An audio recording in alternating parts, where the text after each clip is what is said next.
গত 13ই এপ্রিল 2025 অর্থাৎ চৈত্র সংক্রান্তির দিনের বেলা একটি ভিডিও সোশ্যাল মিডিয়াতে ভাইরাল হতে দেখা গেল, যেখানে দেখা যাচ্ছে পুরীর জগন্নাথ মন্দিরের যে সবথেকে উঁচু যে ধ্বজা বা যে পতাকা, সেটাকে ছিঁড়ে নিয়ে উড়ে চলে যাচ্ছে একটি ঈগল পাখি। তো চলুন আজকে আমি এই ভিডিওটা প্রসঙ্গে কিছু শাস্ত্রীয় ব্যাখ্যা দিই, যে ব্যাখ্যাগুলো শুনলে আপনারা বুঝতে পারবেন যে আমাদের এই কলিযুগে কোন দিন বা কোন সময় আসতে চলেছে। কথায় আছে, পুরীর জগন্নাথ মন্দিরের ওই উঁচুতে থাকা পতাকাটি প্রত্যেক দিন পরিবর্তন করতে হয়, এবং প্রত্যেক দিন পরিবর্তন না করলে যদি একদিনও বাদ চলে যায় তাহলে 58 বছরের জন্য এই মন্দির বন্ধ হয়ে যেতে পারে। তো সেই কারণের জন্যই পুরীর জগন্নাথ মন্দিরের এই পতাকা অত্যন্ত তাৎপর্যপূর্ণ।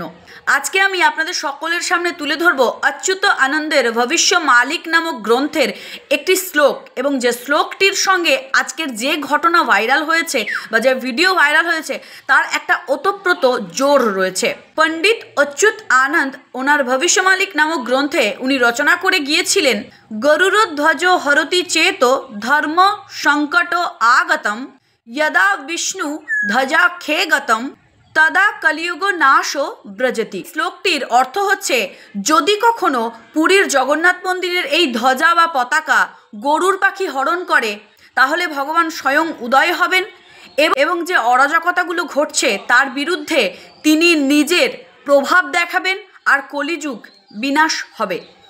আমি শাস্ত্রের কথা আপনাদের সকলের সামনে এই কারণেই তুলে ধরলাম, চারিদিকে এতটাই অরাজকতা দেখতে পাচ্ছি, কলিযুগের মানুষ এতটাই লোভী এবং স্বার্থপর হয়ে গেছে যে শুধু নিজের আখের গোছানোর জন্য অন্যকে ক্ষতি সাধন করতে তারা দুইবার ভাবে না। তারা ভুলে যাচ্ছে যে ধর্ম নিজের কাজ সঠিক সময়েই করেন।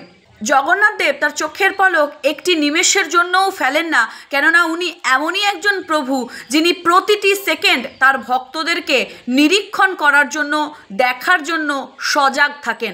এবং কথিত আছে, ভগবান জগন্নাথ দেবের হৃদয়ে স্বয়ং ভগবান শ্রীকৃষ্ণ বসবাস করেন। এ জানিয়ে রাখা ভালো যে পুরীর জগন্নাথ মন্দিরে এমন কিছু অলৌকিক ঘটনা ঘটে যেগুলোর কোনো ব্যাখ্যা বা কোনো কারণ খুঁজে পায়নি মানুষ। যেমন ধরুন, পুরীর জগন্নাথ মন্দিরের ওপর দিয়ে কোনো পাখি উড়ে যায় না, মন্দিরের গায়ে কোনো পাখি বসে না, পতাকা সবসময় হাওয়ার বিপরীত দিকে ওড়ে। এরকম নানা ধরনের অলৌকিক তত্ত্ব আপনারা কিন্তু পুরীর মন্দির সম্পর্কে জানতে পারবেন। যে ভিডিওটি ভাইরাল হয়েছে সেই ভিডিও প্রসঙ্গে যদি আমি কথা বলতে চাই তাহলে আমার কৌতূহল থামে না। অর্থাৎ এই পৃথিবী জুড়ে তো এত পাখি রয়েছে, সব পাখি থাকতে শুধুমাত্র ঈগল পাখি কেন এই পতাকাটি ছিঁড়ে নিয়ে গেল বলতে পারেন? কারণ ঈগল পাখি হচ্ছে গরুর পাখির সংকর প্রজাতি। ঈগল পাখি গরুর পাখি থেকেই সৃষ্টি হয়েছে। সেই সত্যযুগ হোক কিংবা এই কলিযুগ, যে যুগে অন্যায় হয়েছে সে যুগেই ভগবান তার অশনি সংকেত দ্বারা, তার বিনাশকারী ক্ষমতা দ্বারা প্রমাণ করে দিয়েছেন তিনি চাইলে রুদ্ররূপও ধারণ করতে পারেন। অর্থাৎ মানুষকে সচেতন না হলে মানুষের অন্তিম পরিণতি কি হবে তা কিন্তু অত্যন্ত ভয়ঙ্কর। তো আমরা যদি এই সমস্ত জিনিস খুব হালকাভাবে নিই, মানুষের প্রতি অত্যাচার, মানুষের প্রতি অন্যায় করা না বন্ধ করি, তাহলে হয়তো ঈশ্বর তার ছল বল এবং কৌশল অবলম্বন করবেন। ভগবান তার শাস্ত্রে লিখেছেন, প্রথমে তিনি বোঝান, না বুঝলে তিনি শাসন করেন, এবং যদি শাসন না হয় তাহলে তিনি ছলপূর্বক যুদ্ধ ঘোষণা করেন, যেরকমটা কুরুক্ষেত্রের ক্ষেত্রে হয়েছিল।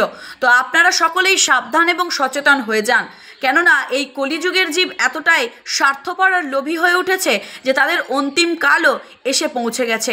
সবশেষে একটাই কথা বলবো, কিছু জিনিসের ব্যাখ্যা হয় না, হয়তো তিনি পরিবর্তন করার জন্যই অশনি সংকেতটা দিয়েছেন। এবার আপনি তৈরি কিনা সেটা আপনার বিষয়। তো দেখা হচ্ছে নতুন কোনো দিন, নতুন কোনো ভিডিও নিয়ে। ততক্ষণের জন্য সকলে ভালো থাকবেন, সুস্থ থাকবেন। জয় শ্রীকৃষ্ণ, রাধে রাধে।